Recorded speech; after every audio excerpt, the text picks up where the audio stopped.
Okay, thanks, Eva, for that lovely introduction. The assumptions we bring to our work can influence people's lives in ways we may not be able to predict.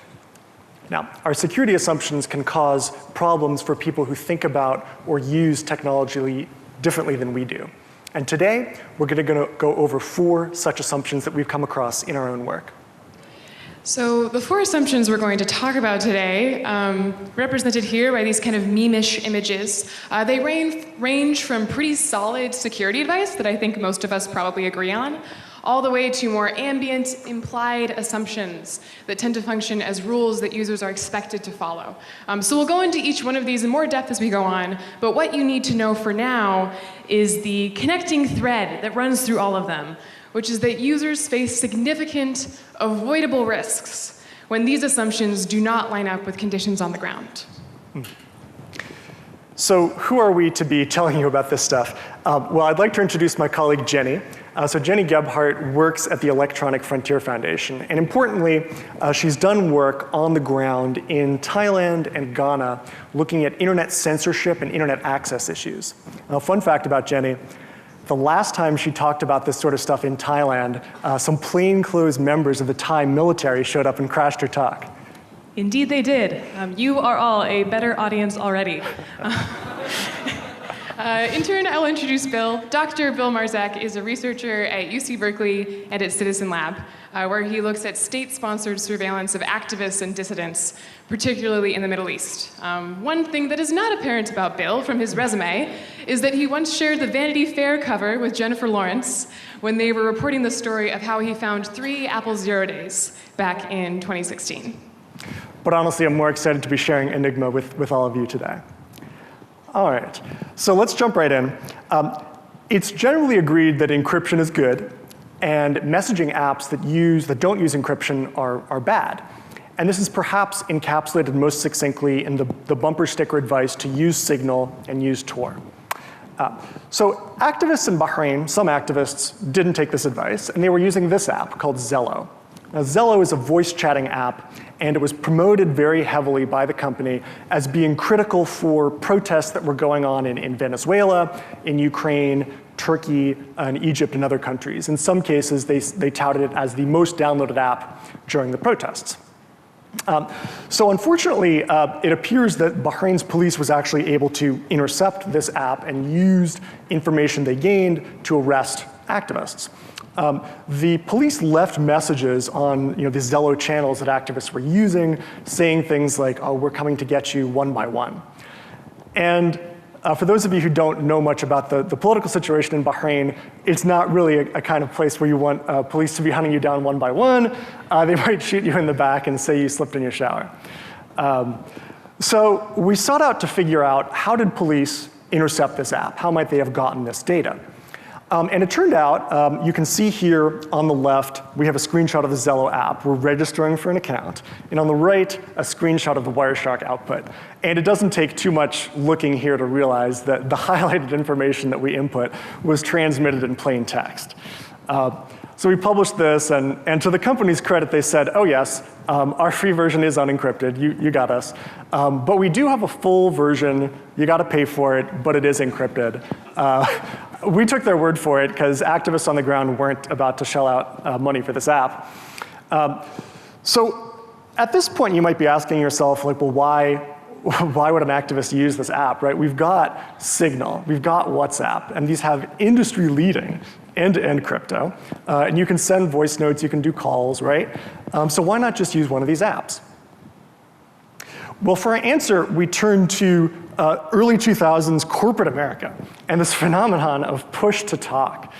So this was a feature, for those of you who don't know, that was marketed very heavily to people in supply chain management and construction. And there were all these ads that aired on TV. This one is one of my favorites, where these 4 guys are goofing off in the office. Why? Because push to talk has saved them so much time. You just push the button on your phone, you say something, everyone else's phone chirps, and your voice comes out of their speakers. So how were activists in Bahrain using this, right? Well, while corporate America was using it to save time, activists in Bahrain were using it to potentially save their lives. So In Bahrain, activists typically hold protests outside of their villages, close to where they live. And police, of course, raid the protests to try and break them up. And after they break up the protest, they go door to door, potentially arresting people or confiscating and inspecting electronic devices. So they also do this at night, even when there's no protest going on. So activists on the ground would sort of be keeping a lookout for the police. When they saw the police, they'd pop open their Zello push-to-talk app and say, hey, the police are coming, the police are coming. And immediately, everyone's phone in the village would chirp, and the voice, the police are coming, would boom forth. So anyone who was asleep or distracted would be very quickly alerted and would have the ability to take measures to hide their electronic devices, to hide people who might be on the run from police. So this seemed like a pretty interesting case because activists were experiencing a benefit to their physical security by using this app, whereas perhaps they were sacrificing some of their digital security and using an unencrypted app. The key point here is they were sort of forced into this trade-off because we weren't able to identify any encrypted equivalent to this Zello app. So the fact that they were sort of pushed into this suboptimal trade-off is something that really highlights this case. So in the same way that users often don't have the option of avoiding insecure apps, and like Bill discussed, actually have very good reasons for using them, people also often can't avoid certain uses of social media. And when that's the case, the bread and butter advice to consider your threat model and exercise caution when using social media can be less than useful. One place where this is the case is Thailand. Thailand is home to both a military dictatorship and to one of the most active bodies of Facebook users in the world. And in this environment, users are regularly targeted and even imprisoned for something as simple as sharing or posting or even liking seemingly innocuous content. So in this environment, advice to consider your threat model when posting online does not cut it because it makes two assumptions. One, that users are unclear about their threat model to begin with, and two, that it can be clarified with some effort. And this is where we do not give users enough credit. People can be expert in how threats may manifest in their environment. But that expertise might not look like a clear threat model because it's taking place in somewhat of an information vacuum. And in that kind of environment, adversaries like the government are capricious. The laws they use to justify and motivate their actions are pretty much blank checks. Any claims of their capabilities are unverifiable. Alternatives to platforms like Facebook do not exist, and information contradicts about all of these factors. So in my research, what I've heard from users in this environment is not that they need the opportunity to more deeply consider their situation from a security perspective. What they need and what they request are anonymity features like anonymous likes that Facebook simply doesn't offer right now. So when I tell colleagues about this idea, what if Facebook had a feature where I could like something and it wouldn't attach my name to it, it would just add me to a count of likers. Responses and especially criticisms of that kind of proposal tend to touch on one common point, and it is this. Making likes anonymous will not stop government repression, right? That's a very reasonable response to that kind of proposal. That kind of change means the government will just go elsewhere to get the information they need to put people in jail to gather false pretense. Making likes anonymous, this kind of UI change would just be offering a technical solution to a much deeper social and political problem. And that is absolutely true. But there is a big difference between government repression in general, for which there is no UI tweak, and government repression aided by particular features on a particular platform. So the Facebook like was intended as a social feature for users. The real name attached to it was supposed to be part of this unique value add, where you can look up someone's name and indeed come up with that individual. But these features have been co-opted by the Thai junta for surveillance ends. So for Facebook in this case in particular, and I think for our broader security community more generally, this is about taking responsibility for features that have gone horribly wrong, and not about telling users to think very carefully before using those features. Speaking of potentially poorly thought out features, there's this assumption today, and it's pretty much the central tenet of phone messaging apps, that your phone number is your username. This is enforced most prominently through SMS verification. When you sign up for WhatsApp, when you sign up for Telegram, you have to go through this verification proving you own the number. And that's great for things like preventing spam accounts or malicious accounts. But it's a potential problem because there's issues if you want to potentially remain anonymous. Remember that your phone number is very easily linkable to your real life name and address through the phone company or by government order. And this is particularly an issue where your phone might be subject to inspection, and an officer can read out the phone numbers of the people you're contacting and figure out their real life identities. So of course, taking us back to Bahrain, there are police checkpoints that pop up from time to time around the island. And the police will sometimes confiscate and look through phones, particularly paying attention to WhatsApp groups, as they're often used for coordination among activists. There's also a problem in schools, in government-run schools. So this is a circular sent out by Bahrain's Ministry of Education, and it says, don't publish information harming the homeland, harming the ministry, or harming the schools, and we'll take all legal procedures against violators. So how is this enforced? Well, from what we understand, administrators will inspect phones of students and teachers, look through WhatsApp groups, and if you open up a WhatsApp group on anyone's phone, you can see the phone numbers and identify them through the phone company or through the government, and then figure out who said which bad messages and discipline them. But as part of an increasing trend, we see this in other countries besides Bahrain, the government is also interested in prosecuting the administrators of the WhatsApp group. In other words, the person or people who initially started the group, whether or not they said anything bad. They can be held legally culpable. So obviously, given this environment, activists, as well as regular people, such as students, might want to take some countermeasures to avoid having these messages being automatically attributable to them. So what do? Well, based on some interviews I did on the ground, one thing that activists are doing is they're switching from WhatsApp to apps like Telegram or KakaoTalk, which, while potentially dubious cryptographically, have this feature of phone number privacy, meaning that after you go through that SMS verification step, you can choose an identifier like a username, which can be anonymous or pseudonymous, and then you can share that with your friends or contacts, and they add you using that, and they never find out your phone number in theory. Interestingly though, some activists were going to even more extreme means, including installing a second copy of WhatsApp on their phone, which often involved jailbreaking or rooting the phone. So this app, WhatsApp++, was one of them they were using. So what they'd do is they'd register their real copy of WhatsApp with the phone number on their SIM card and use that for communicating with family and friends. And then they'd download this WhatsApp++ after jailbreaking their phone and register this with an online number, which presumably would not be traceable by the government to their real identity. And then they could share that online virtual number, and people could contact them through that venue. So the interesting thing here is that this notion of your phone number being your username can cause problems, like people choosing less secure alternatives, but also if people are identified as being in a WhatsApp group. We've seen several cases in Bahrain where journalists and activists were members of WhatsApp groups where something bad was said and they were sentenced to long prison terms.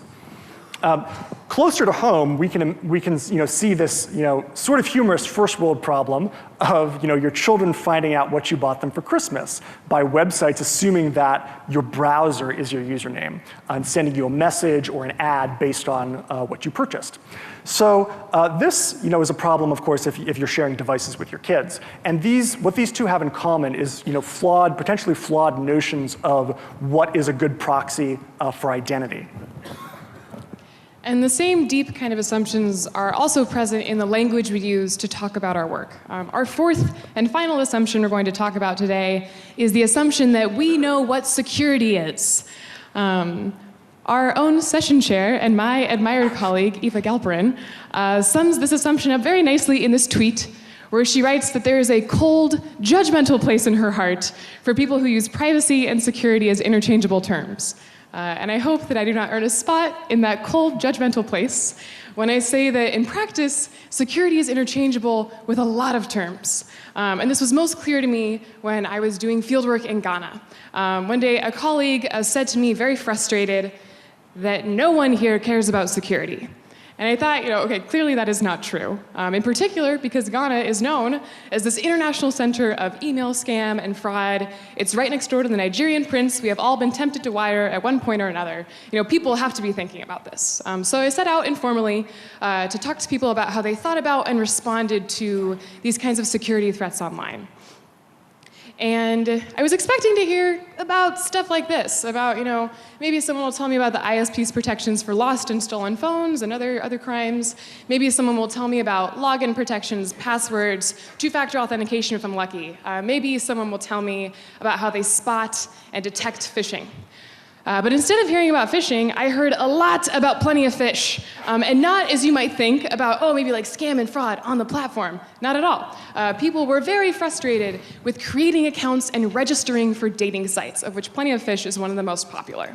So at that point, I thought, okay, I'm a student. I must have asked the question wrong. That is not what I meant. That's not what I work on. That's like an account creation thing.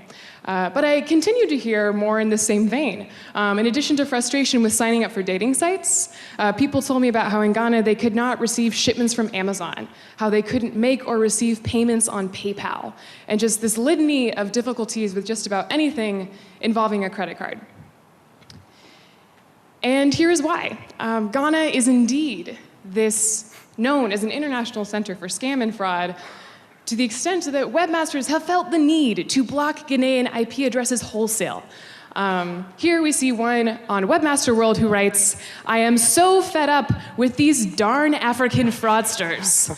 Is it possible," he asks, "to block African traffic by IP?" But our friend at Webmaster World, and in different ways our friends at Plenty of Fish and Amazon and PayPal, are not very sneaky about this. The people I talk to in Ghana are acutely aware that this is why they are blocked from these huge corners of the internet. They know that the country's association with scam and fraud is the reason for this systematic exclusion.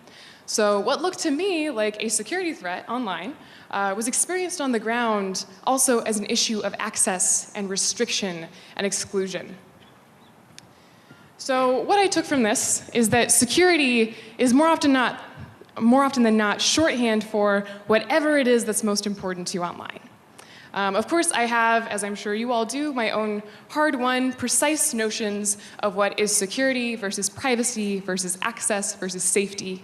But that all becomes less important in practice when you're talking to people. Because then there's this gift that when I tell people about the work I do and I ask them about my field, they respond not only with the spaces they want to restrict and they want to protect, but also with the spaces they want access to. And when those responses surprise me, I find that that's when I have the most to learn about what security means. So having hopefully convinced you that these 4 assumptions are potentially problematic for users who think about and use technology differently than we do, the next natural question is, well, what's the solution? What's the fix here? I don't have a silver bullet for you today. What we're here to tell you is what we do. How do we avoid this in our own work? What are some takeaways that we can offer? So the first thing that I am often reminding myself of is this idea of not trying to tech or security myself out of a problem that we did not tech or security ourselves into. And this looks like asking, am I hammering away at a technical solution to a social issue? Am I perhaps looking at something that really just doesn't need me and my skills? And is it time for me to take a step back? At the same time, that also means resisting this opposite temptation to make it someone else's problem, to put things into these false buckets of strictly what I work on versus strictly not what I work on. I fear that when that's the case, we're missing the larger, more complex picture in which perhaps we need to take some responsibility, and in particular, missing out on bigger opportunities to collaborate. Another thing that we try and do is, both for ourselves and in the groups we work in, try and represent a variety of different interests from either outside security or perhaps even outside computer science. And it's critical to have voices or perspectives from people on the ground who might be thinking differently than you do. Just because someone uses a feature differently than you expect doesn't mean they're doing it wrong. They might be enhancing their physical security like we saw with Zello. So basically, yeah, be broad. And finally, kind of at the foundation of everything we've talked about today, is this harm reduction approach of meeting people where they are at.